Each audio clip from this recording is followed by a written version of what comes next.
හරි ඉතින් මේ කතාව පටන් ගන්නේ එංගලන්තේ තියෙන වෝකින් කියලා හඳුන්වන පුංචි රේල්වේ ස්ටේෂන් එකකින්. මෙතන ටිකට් කවුන්ටරේ වැඩ කරන්නේ එඩී කියලා කෙනෙක්. එඩී කියන්නේ තමන්ගේ රස්සාව හරිම වගකීමෙන් කැපවීමෙන් කරන මිනිසෙක්. එයා ස්ටේෂන් එකට එන මගීන්ට හරිම කැමැත්තෙන් විවිධ විදියට උදව් කරනවා. නිකමට හිතන්නකෝ විදේශිකයෙක් ඇවිත් පාරක් ඇහුවොත් එඩී බොහොම සන්තෝෂෙන් මඟ පෙන්නනවා. දවසක් ගෑනු කෙනෙක් තමන්ගේ දරුවා ඉන්න බේබි ට්‍රොලියක් තල්ලු කරගෙනම හරිම අමාරුවෙන් ස්ටේෂන් එකේ යනවා. ඒත් එතන හිටපු කවුරුවත් ඇයට උදව් කරන්න ඉදිරිපත් උනේ නැහැ. එඩී ඇරෙන්න. ඊට පස්සේ එඩී ටිකට් කවුන්ටරේ ඇරියම මිනිස්සු පෝලිං ගහන්න පටන් ගන්නවා. ඔය අතරේ තමයි ලින්ඩ කියලා කාන්තාවක් ඇවිත් ටිකට් එකක් ඉල්ලන්නේ. එඩී එකෙන් කොහෙද යන්න ඕන කියලා ඇහුවම ලින්ඩ කියනවා එයාට මීකන් හයිට්ස් වලට ටිකට් එකක් ඕන කියලා. මේක අහපු එඩීට ටිකක් පුදුම හිතෙනවා. මොකද එයා මෙයාට කියනවා මම අවුරුදු 20ක් තිස්සේ මෙතන වැඩ කරනවා. ඒත් මීන් හයිට්ස් කියලා තැනක් ගැන අහලවත් නෑනේ කියලා. එහෙම තැනක් තිබුණත් ඒ පැත්තට කෝච්චි නම් යන්නේ නෑ කියලා. ඒත් ලින්ඩ දිගින් දිගටම අවධාරණය කරන්නේ මෙතන ඉඳන් කෙලින්ම මීකන් හයිට්ස් වලට කෝච්චියක් යනවා කියලායි. ඉතින් දැන් එඩී ඉන්නේ හරිම ව්‍යාකූල තත්වයක. එයා විස්තර අහනවා කෝච්චියේ නම්බර එක හරි වෙලාව හරි කියන්න පුළුවන්ද කියලා. එතකොට ලින්ඩ එකපාරටම කිව්වා හැමදාම මීකන් හයිට්ස් වලට කෝච්චි 3ක් යනවා. රෑ 9ට එකයි, දවල් 1ට එකයි, හවස 5ට තව එකකුයි කියලා. එඩී කියනවා ඔය වෙලාවට යන්නේ එඩින් වලට යන කෝච්චි ඔය පාරේ මීකන් හයිට්ස් කියලා ස්ටේෂන් එකක් නෑ කියලා. ඊට පස්සේ ලින්ඩ කියනවා පොඩ්ඩක් කම්පියුටර් එකේ චෙක් කරලා බලන්න කියලා.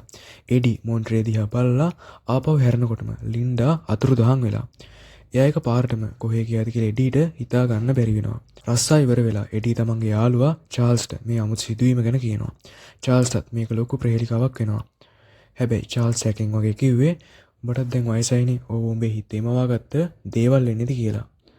එඩී ගෙදර යනකොට එතන පොලිසිය ඉන්නවා දකිනවා.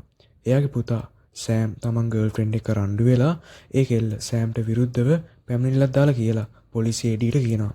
එඩී කොහොම හරි පොලිසිය එක කතා කරලා ඊට පස්සේ සෑම් මෙහෙම කරන්නේ නැහැ කියලා පොරොන්දු වෙලා වැඩේ ෂේප් කරගන්නවා.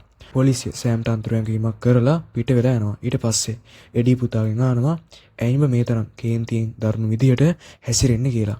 සෑම් කියනවා ඇයි හැමෝම මට බය වෙන්නේ කියලා මම නම් දන්නේ නැහැ කියලා. එඩී හෝ සනසමින් කියනවා බය වෙන්න එපා හැමදේම හරියයි දැන් ගිහින් විවේක ගන්න කියලා. පහවදා උදේ ලින්ඩා ආයමත් එනවා. ඇවිත් 9:19 කෝච්චියට මීකන් හයිට්ස් වලට ටිකට් එකක් ඉල්ලනවා. මෙදා සැරේ එඩී ලින්ඩ වැතුලට අරන් වාඩි කරවලා චාල්ස්ටත් කතා කරනවා. ලින්ඩ කලින් දවසේ කියපු විස්තරෙම ආයෙත් කියනවා. එයා විස්තර කරනවා මීකන් හයිට්ස් කියන්නේ පදිංචිකරුවන් 5000ක් විතරක් ඉන්න පුංචි ටවුන් එකක් කියලා. එඩී අහනවා මීකන් හයිට්ස් වලට යන්න කොච්චර වෙලාවක් යනවද කියලා. ලින්ඩ කියනවා විනාඩි 27ක් 28ක් වගේ යනවා කියලා. ඒ වගේම එයා කියනවා මම මේ ඉන්ෂුරන්ස් කම්පැනි එක වැඩ කරේ කියලා. ඊට පස්සේ ලින්ඩ අහනවා ඇයි මගෙන් මෙච්චර ප්‍රශ්න අහන්නේ මොකක් හරි ප්‍රශ්නයක්ද කියලා. එතකොට චාල්ස් එකක් කම්පියුටර් සිස්ටම් එක පෙන්නලා කියනවා මේ බලන්න මේ දුම්රිය පාරේ මීගන් හයිට්ස් කියලා ස්ටේෂන් එකක් නෑ කියලා. ඒ කියනවත් එක්කම ලින්ඩ ආයෙත් අතුරුදහන් වෙනවා. එඩී තීරණය කරනවා මේක ඇත්ත නැත්ත කොහොම හරි හොයා ගන්නවා කියලා.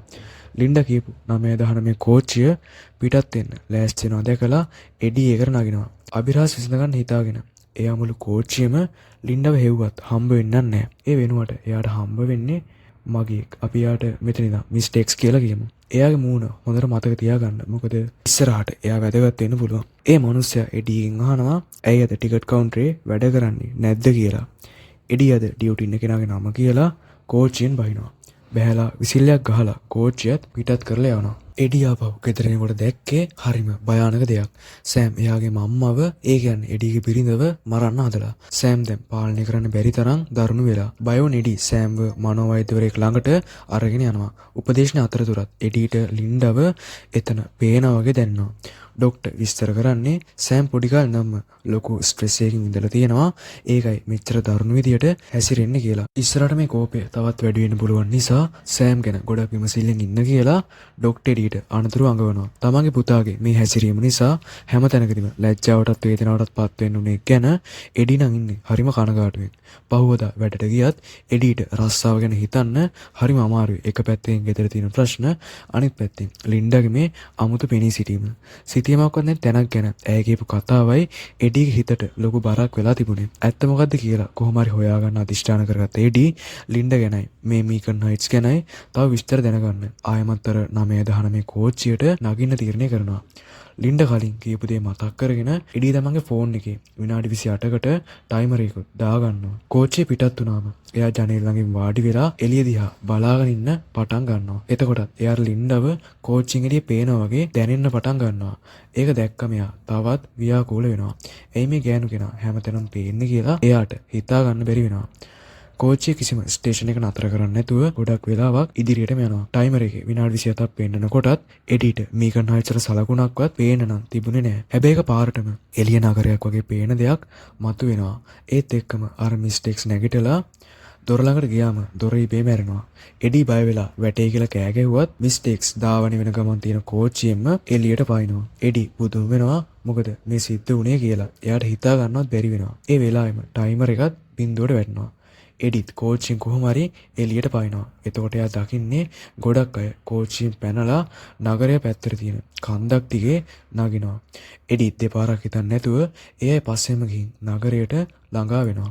ඉතින් මේ නගරය තරුණ මහලු හැම වයසකම අයකින් පිරීලා තියෙන්නේ.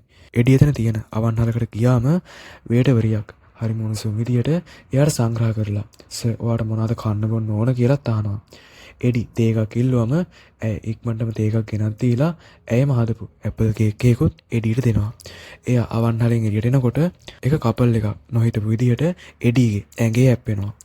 ඒ මිනිහා සමා වෙන්න සර් කියලා බොහොම ආචාරශීලීව කතා කරනවා. මේ නගරේ ඉන්න මිනිස්සුන්ගේ මිත්‍රශීලී බවයි සතුටයි දැකලා එඩීට ටිකක් පුදුමත් හිතෙනවා. හැමෝම ඉන්නේ හරිම සතුටින්. ළමයි සරුංගල් යවමින් සෙල්ලම් කරනවා දැක්කම එඩීගේ හිතරත් ලොකු සැහැල්ලුවක් දැනෙනවා. ඉතින් ඔන්න ඔය වෙලාවේ තමයි ආයමත් ලින්ඩාව පේන්න පටන් ගන්නෙ. මේ හැමදේම තමන්ගේ හිතේ තියෙන මායාවක්ද එහෙමත් නැත්නම් තමන්ගේ ප්‍රශ්න අමතක කරවන්න තමන්ගේ හිතේම ප්ලේ වෙන මොකක් හරි ගේම් එකක්ද කියලා එඩීට හිතා ගන්න බෑ. ලින්ඩා කියනවා මේක ඇත්ත. හැබැයි මේක වෙනස්ම යථාර්ථයක් කියලා. මේ කෝච්චිය මිනිස්සුන්ව වෙනත් යථාර්ථයකට අරන් එනවා. මෙහි ඉන්න මිනිස්සුත් සාමාන්‍ය මිනිස්සු වගේමයි. හැබැයි ඒ අයට දුක කියන හැඟීම දැනෙන්නේ නැහැ කියලා. හැමෝම ඇත්තටම සතුටින් ඉන්නේ. හවස 5:19ට මේ කෝච්චිය ආපහු වෝකින් ස්ටේෂන් එකට යනවා. ඔයත් ඒකට නැග්ගොත් මේ හැමොත් එක්කම ගෙදර යන්න පුළුවන් කියලා මේ කාන්තාව කියනවා. මේ විකල්ප යථාර්ථය ඇතුලේ පවුල්වල තියෙන දුක් කරදර කාටවත් දැනෙන්නේ නැහැ. හැමෝටම තමන්ගේ අය එක්ක සතුටින් ඉන්න පුළුවන්. හිතේ ව්‍යාකූල බව තිබුණත් ඉතින් පොඩි අමුත්තක් දැනුණත් එඩී 5:19 වෙනකන් ඉන්න තීරණය කරනවා. අනිත් අය කෝච්චියනකල් බලාගෙන ඉන්නවා කියලා එයා දකිනවා.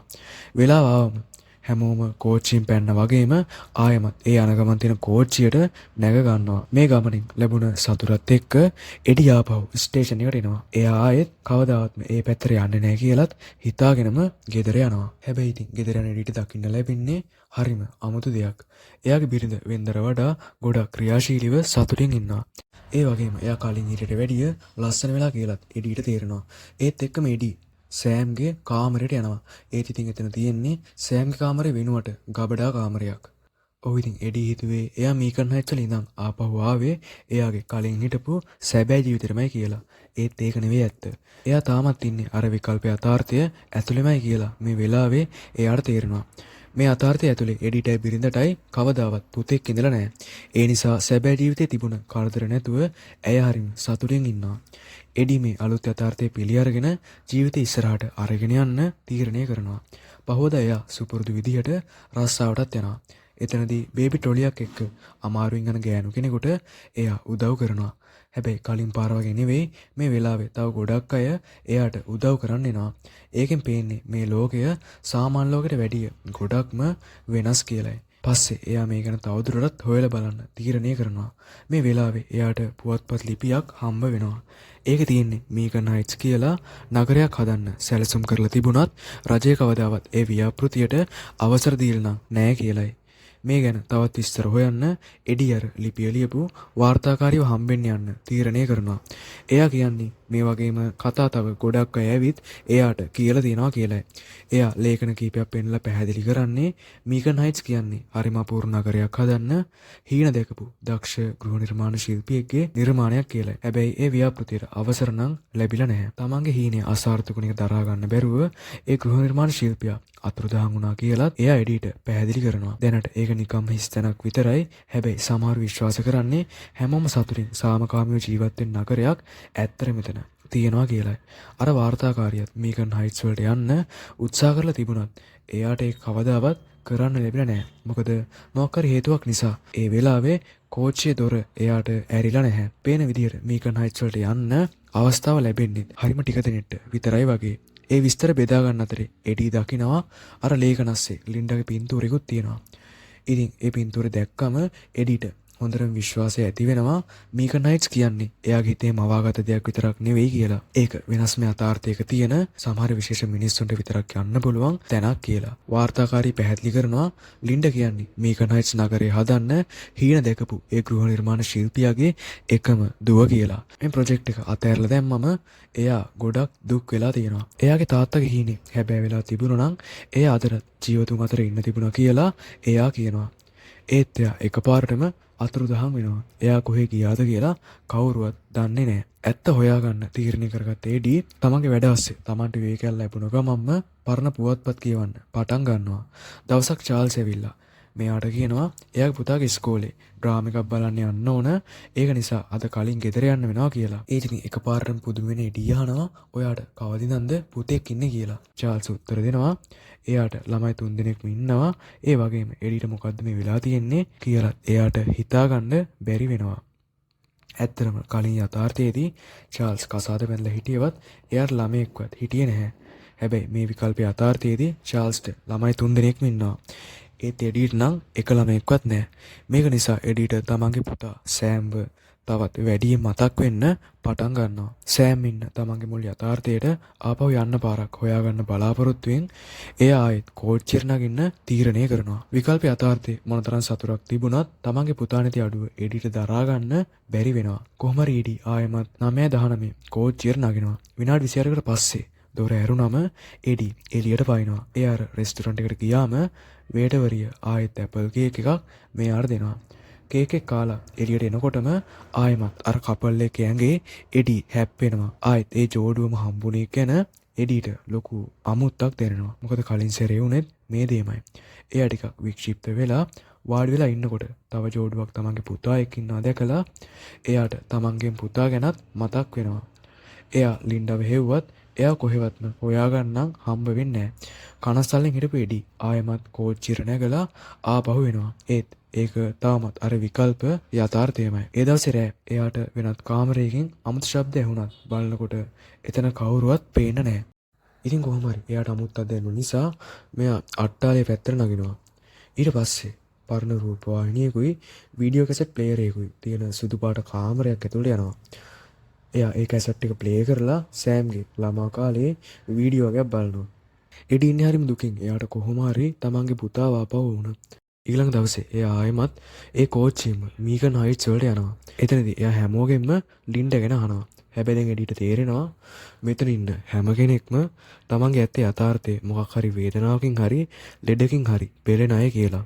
ඒ දුකෙන් සහනයක් ලබන්න තමයි මේ හැමෝම මීකන් හයිට්ස් වල මේ තැනට එන්නේ. කලින් එඩි දුම්රිස්ථානේ පඩිපෙළින් බහින්න උදව් කරපු අර ගෑනු කෙනත් එතනට එනවා.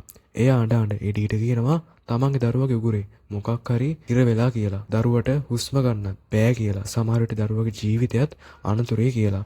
ඒත් එඩි ඒ ගැන ගණන් ගන්න නැතුව රෙස්ටුරන්ට් එකට ගිහිල්ලා වේටවරියගෙන් ලින්ඩා ගැන අහනවා. හැබැයි වේටවරිය ලින්ඩා ගැන කියන වෙනුවට මේ මිනිහයාට තමන්ගේ දුක් ගැන කියන්න පටන් ගන්නවා. එයා අවුරුදු 16 දී මිනිහෙක් එයාට පිහියක් පෙන්නලා තර්ජනය කරලා කරදර කරා කියලා. දැන් එඩි හිතන්න පටන් ගන්නවා මෙතන ඉන්න හැම කෙනෙක්ගෙම මොකක් හරි දරුණු වේදනාවක් විඳපු අය කියලා.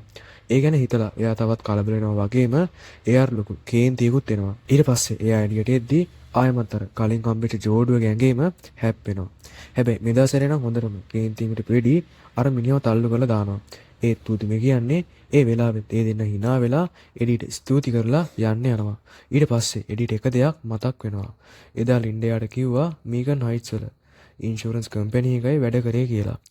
එඩි වහාම ඒ සමාගම හොයාගෙන ගියත් එතන ලොකු ගොඩනැගිල්ලක් වෙනුවට තිබුණේ දොරක් තියෙන තුනි බිත්තියක් විතරයි. එඩිය දොර අරගෙන ඇතුළට යනවා. හැබැයි අනිත් පැත්තෙන් එළියට එනව වෙනුවට එයා යන්නේ ලින්ඩා ඉන්න හරිම විශාල හිස් අවකාශයකට. එඩි එයාට කියනවා මට උදව් කරන්න. මාව ආයෙමත් මගේ නියම යථාර්ථයට යවන්න කියලා. එතකොට ලින්ඩා කියනවා හැබැයි මේ විකල්ප යථාර්ථය ඇතුලේ ඔයා ඊටත් වඩා සතුටින් ඉන්නවනේ කියලා. ඒත් එඩි ආයෙමත් අවධාරණය කරනවා Tamanට මේ වගේ ව්‍යාජ සතුටක් ඕන නෑ කියලා. ඊට පස්සේ ලින්ඩා සුදු පාට බිත්තිය හරහා ඇවිදගෙන යනවා.